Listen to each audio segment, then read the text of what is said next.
no limit to what you can attract into your life. If you absolutely stay focused on what it is that you know you're going to manifest and attract, you're not going to do it in your time. You know, Jackson Browne sings a song, he says, and creation reveals its secrets by and by. I mean, you can't push the river. You can't, it's all done in divine time, but it will show. It will show. It will manifest. It will attract itself. And I'm never surprised any longer about anything that I put my thoughts on that I can attract it into my life. I just absolutely know that law of attraction and that it absolutely works. And I have absolutely no doubt about it. And I feel as if, like, before I even came into this world, when I was in the world of spirit, that I had a conversation with God. And it was God saying to me, like, what would you like to do in this lifetime? And I said, well, I'd really like to spend a lifetime teaching self-reliance, because that's truly all I've ever done since the time I was just a little boy, through all my life. I mean, I could just go through all of the things that I've done. It's been always about teaching self-reliance. And God said, it's like, you're sure you want to spend a whole lifetime teaching self-reliance? I said, yeah, that's what I want to do. And he said, well, we better get your little ass into an orphanage then. You know? Rumi said, this ancient Persian poet, brilliant, beautiful poet, he said, sell your cleverness and purchase bewilderment. It feels like bewilderment. It feels like awe.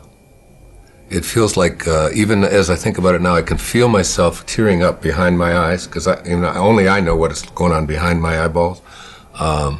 It feels like so glorious and so sweet and so trusting, so knowing. You know, there's just this powerful knowing that you're not alone. There's this, you know, that it's like there's a safety, there's a sense of that you're not alone.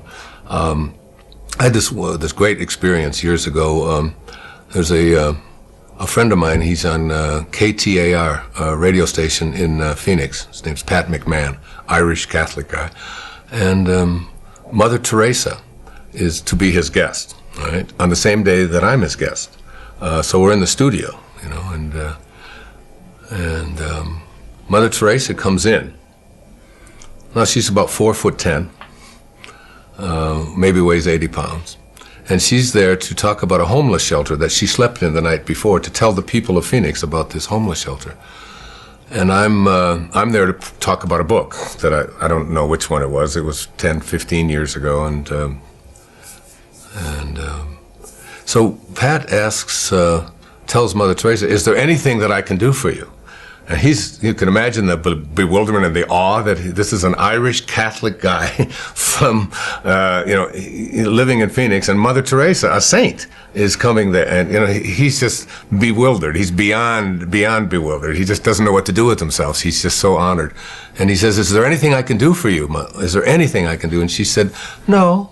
She said, I just came here to talk about the homeless shelter. He said, but Mother Teresa, he said, we have a 50,000 watt clear channel station that goes in every direction. And it was like he's got his ego involved. Like we can help you to raise a lot of money for your work and your mission in Calcutta. And she said, no, I'm not interested in raising money or your radio station getting a. She said, I just want to talk about the homeless shelter, that's all. And he's exasperated. And finally he's down on his knees, really. And finally she says, stand up. She said, you seem so serious. She said, there is one thing that you can do. And he just stood up and he said, well, what is it? I'd do anything. She said, well, tomorrow morning, she said, get up at 4 a.m. And she said, and go out onto the streets of Phoenix and find someone who's living there, who believes that he's alone, and convince him that he's not. That's what you can do. And behind the feeling we're talking about here is this feeling of aloneness for so many people who are lost in the world, that I don't have like a connection to something greater than myself. I've come to believe that who I am is what I do, and what I have, and what other people think about me, and who I am is separate from everybody else, and who I am is separate even from what I'd like to attract into my life, that I'm separate from all the things that are missing, and I'm separate even from God, and that There's a place within me that knows that I'm not separate from any of that. That if there's no place that God is not, or that source is not, or the energy that provides, that is always giving and always creating is not, if there's no place that it is not, then it has to be in me. I know that. And if there's no place that is not, and it has to be in me, it has to be also in everything that is missing in my life, or that I think is missing. It's there too. So that in some mysterious, invisible way, I'm already connected to everything that's missing in my life through something called spirit.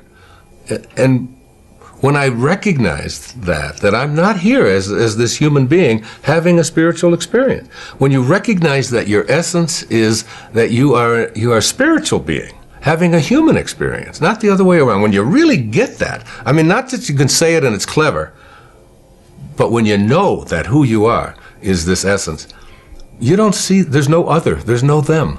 There's nothing outside of you. You're connected to everyone and everything. As the Native Americans, you'd say that no tree has branches so foolish as to fight among themselves. Living the Tao Te Ching, this 2,600-year-old, some people call it the greatest, the wisest book ever written. It speaks so much about relationships. Tao, the word Tao means the great way. It's really just another synonym for God, or source, or spirit, or that which is the all-creating. And one of the things that it says that was really helpful to me, probably the most helpful thing in it, was that whenever you have a conflict of any kind, in any relationship, whenever you have a conflict, that the person who is willing to be of Tao, of God, of source, is the one who will practice forgiveness, or will go to the person that they have a conflict with and bring love to it, instead of the freeze out, instead of the anger, instead of the hatred, instead of the revenge, instead of so many of the things that we do when we have conflicts in our lives. We just don't talk to that person. Like, I'm not talking to that. I'm not talking to him. He's going to call me because I called the last time, and that's but the person who lives the Tao life, the life of a higher consciousness, is the person who says, I end all conflicts on love, which is where we all come from. We come from a source that is love. So for me, that has been just so useful. I have 8 children, and that's been just extraordinarily helpful for me to be in a relationship where I can always be of love, where I can just, and so then you don't even, conflicts become something that are no longer present, because conflict requires two-ness. In order to have a conflict, you have to have two different opinions or whatever. But if you live in oneness, if you really see yourself in everyone else, see yourself in all the things, including the plants, including the animals, and including all beings and so on. If you just suspend this ego part of you and just see yourself in that other person, then your arguments are really with yourself, and your hatreds are really about yourself. And you begin to really see that I don't have to project anything onto anyone else that isn't what I choose to be. You do U-turns in your life. I've done U-turns in my life. And it's having the curiosity, it's having the willingness to say, this isn't working for me. It's like you get bit by a snake, and you're bit, okay? But the bite doesn't kill you. You're still there, you don't die from a snake bite. You don't die from you don't get hurt from what somebody else does to you. It's the venom that continues to pour through your system after the bite. That's what causes difficulties in relationships and so on. And when you recognize that to be angry, to be full of revenge, I mean, I could bring anybody in this crew in here and do a muscle test with them and ask them a question, to hold your arm out, like to hold your arm out like this and think about somebody who's abandoned you or abused you, who did something that you didn't like, who borrowed money from you and didn't pay it back, who walked out on you, someone that you hate, and just for a moment, hold your arm out as tight as you, as hard as you can. I'm going to put 2 fingers right here and I'm going to push down, and you think about getting revenge. You just think about, even if you don't want to do that, just think the thought of, I'm going to get even with that bastard for what he did or what she did. I'm going to really get even with him, and you push, and that you find out that they have no strength when you think a thought of revenge. There's no strength in there. Kinesiology, it's a very simple test. Then if I say to yourself, okay. I have somebody that. Okay.